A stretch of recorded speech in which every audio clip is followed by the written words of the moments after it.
कहते हैं। तो इसकी परिभाषा है, दो वर्णों के मेल होने से जो विकार उत्पन्न होता है उस विकार को ही संधि कहते हैं। दो वर्णों का जब मेल हुआ और उस मेल होने से जो विकार उत्पन्न हुआ उसे ही क्या कहते हैं, हम संधि कहते हैं। जैसे हम लिखते हैं विद्यालय, हमने विद्यालय लिखा, विद्यालय, जब हमने इसका संधि विच्छेद किया तो क्या हुआ, विद्या धन आलय। अब दो वर्ण मिले, इसमें ध्या आ है और यहाँ भी या है, ये दोनों मिलकर के क्या हो गया, या हो गया। तो दो वर्णों का मेल होने पर जो विकार उत्पन्न हुआ इन दोनों की जगह पर क्या हुआ, हो गया, एक हो गया। तो ये विकार ही क्या कहलाता है, संधि कहलाता है। अब संधि के भेद या प्रकार, संधि के भेद या प्रकार एक ही बात होती है। संधि के प्रकार, संधि के प्रकार तीन होते हैं। संधि के कितने प्रकार होते हैं, तीन। स्वर संधि, व्यंजन संधि और विसर्ग संधि। स्वर संधि में क्या होता है, स्वर वर्णों में आपस में संधि होती है। व्यंजन संधि में व्यंजन का स्वर या व्यंजन से ही मेल होता है। और विसर्ग संधि में विसर्ग का स्वर या व्यंजन से मेल होता है। हमारे पाठ्यक्रम में लेकिन कक्षा 6 के पाठ्यक्रम मात्र स्वर संधि को समावेश किया गया है। तो अब हम क्या पढ़ेंगे, केवल पढ़ेंगे अब हम स्वर संधि। देखो स्वर संधि, स्वर संधि स्वर वर्णों का आपस में मेल होने पर जो विकार उत्पन्न होता है उसे स्वर संधि कहते हैं। इसमें केवल स्वर वर्णों का ही आपस में मेल होता है, कोई भी व्यंजन वर्ण इसमें नहीं आता है। जैसे उदाहरण देखेंगे हम, विद्यालय, अभी हमने ऊपर भी ये उदाहरण देखा था। विद्यालय है तो इसका जब हम संधि विच्छेद करेंगे तो क्या होगा, विद्या धन आलय। इसमें क्या है, ध्या आ की ध्वनि है और ये आ है, तो दोनों ही समान स्वर हैं और समान स्वर हुए तो इन दोनों की जगह पर एक ही आ जाता है, आ। तो यही क्या है, यही जो विकार हुआ यही क्या है, संधि है। दूसरा उदाहरण है हिमालय। हिमालय का संधि विच्छेद, हिम धन आलय। तो हिम में म में क्या है, अ है, आ में क्या है, आ है, तो दोनों मिलकर के क्या हो गया, आ हो गया। तो इस तरीके से इन दोनों वर्णों में जो विकार उत्पन्न हुआ वो क्या है, संधि कहलाता है। अब ये विकार स्वरों में हुआ है तो स्वर संधि है, व्यंजन में हुआ है तो व्यंजन संधि है, विसर्ग में विकार होगा तो विसर्ग संधि होगी। अब स्वर संधि के भेद, स्वर संधि के भेद, स्वर संधि को 5 भागों में बांटा गया है। दीर्घ संधि, गुण संधि, वृद्धि संधि, यण संधि और अयात संधि। एक बार पुनः मैं इनको बता रहा हूँ। स्वर संधि को 5 भागों में बांटा गया है। कौन कौन से हैं, दीर्घ संधि, गुण संधि, वृद्धि संधि, यण संधि और अयात संधि। इसके बारे में हम आगे के वीडियो में पढ़ेंगे। धन्यवाद।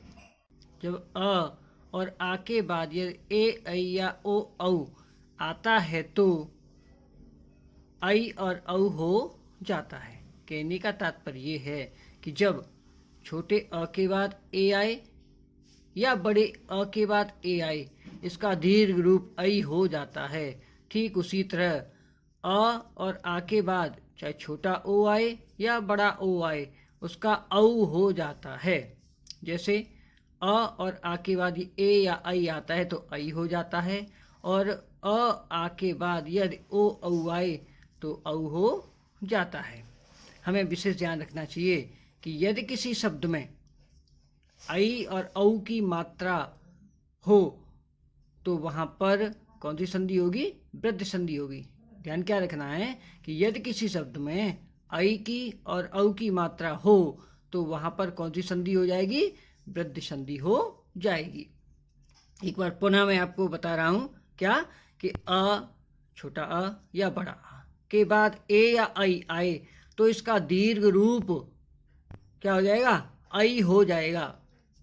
और अ और आ के बाद ओ या औ आए तो इसका औ हो जाएगा। जैसे शब्द लिखा हुआ है पुत्रेषणा। अब हमने देखा कि मात्रा कहाँ लगी हुई है, त्र पर लगी हुई है, तो यहाँ तक हम इसको लिख लेंगे। पुत्र लिखा हमने, अब संधि का निशान लगाएंगे। उसके बाद हम देखेंगे कि अ के बाद ए आती है तो क्या हो जाता है, ऐ हो जाता है, तो एषणा।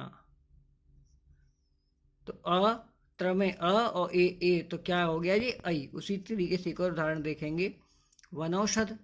तो वन मात्रा कहाँ लगी हुई है, न पर है तो वन लिख दिया हमने। धन औषध, क्योंकि शब्द औषध सही होता है, औषध सही नहीं होता है, तो अ और औ बराबर औ हो गया। और उदाहरण देखेंगे हम, जैसे अब हम उदाहरण देखें, आ के बाद यदि ए आई आए तो आई हो जाता है। उदाहरण जैसे मथेक, हम देख रहे हैं त पर दो मात्रा लगी हुई है, तो पहले तो हमें यही करना है कि त तक हमको लिख देना है, तो हमने क्या लिख दिया, मत। हमें ये भी ध्यान रखना है शब्द सही बन रहा है या नहीं। उसके बाद ऐक्य, ऐक्य माने एकता। मत धन एक, त में क्या है, अ है, और ए में क्या है, ए है, दोनों मिलकर क्या बनेंगे, आई। उसी तरीके से एक और उदाहरण देखेंगे, धनेशना, धन न पर मात्रा है तो धन, धन एषणा, एषणा माने होती है इच्छा, धन की इच्छा।